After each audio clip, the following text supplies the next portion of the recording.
This also is a little bit shorter. As you can see, it's like a little bit of a shorter vest, which is great because if you need to quick draw in the Wild West, you can do that as well. These pockets can actually be utilized, which is useful. So if you did want to say throw your pocket watch in there to see what time to go back to the old watering hole. I have the camo version because I do like to hide out in the woods, especially when the IRS is after me. If you don't need a hiding color, you can probably get this in a visible color because maybe you're just walking the dog in the morning and it's foggy. I do quite a bit of work from home. I tend to not turn the heat on because it is a little bit, what do they call it? Financially challenged. This might be the type of thing that you would wear having tea with the Queen before heading out to stomp out a rebellion in the colonies. We've got these nice little golden buttons here. Quite a distinctive clink. I feel like I'm about to step out this door and command my own fleet of ships with something like this. I just need the hat and perhaps the powdered wig. But anyway, this is incredible. Statement piece, looks fantastic. Wide variety of colors, and they couldn't have named this any better. It's the dark blue peacock, which really is an elegant color and an elegant name as well. And if anybody asks you to show that you are quite the man of culture and well-versed, perhaps traveled around the world, and they say, what color is that? The average man would look at that and go blue.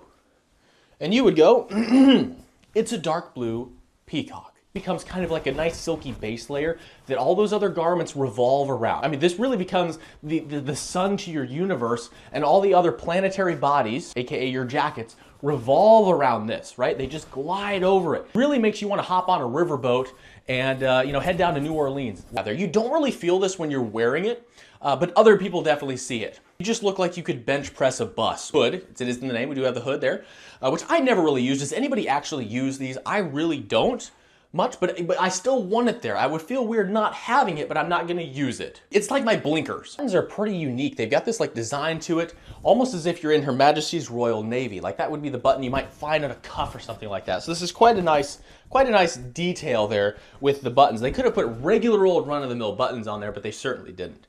So no expense has been spared in the designing of this shirt. Quite a look indeed. And as you can see here, this shirt is definitely designed, in my opinion, to be worn untucked. I don't think it would stay, especially with the moves that you're pulling on the dance floor in a shirt like this. The street cred that you have, the hands that you're gonna have to shake, it's gonna come untucked. You're gonna be enthronged by people and you're just gonna have to push people away. And with all that movement, I think it's gonna become untucked. If you're not ready for that level of attention, you may wanna get this in a more subtle color, like perhaps a black or a navy blue. Tone it down a little bit if you don't think that you're ready for it. You kinda have to work up to this. It's kind of a three-pronged approach. You'll start off with the black, you'll move into the navy blue. Once you've kind of, settled into it a little bit, getting a little bit more used to it, you have to get used to running in dress shoes with something like this. And then once you're ready for the full level of attention, you can then get the red. But you do have to be ready to be able to run at a moment's notice. If you get large friends just to be with you, that can help as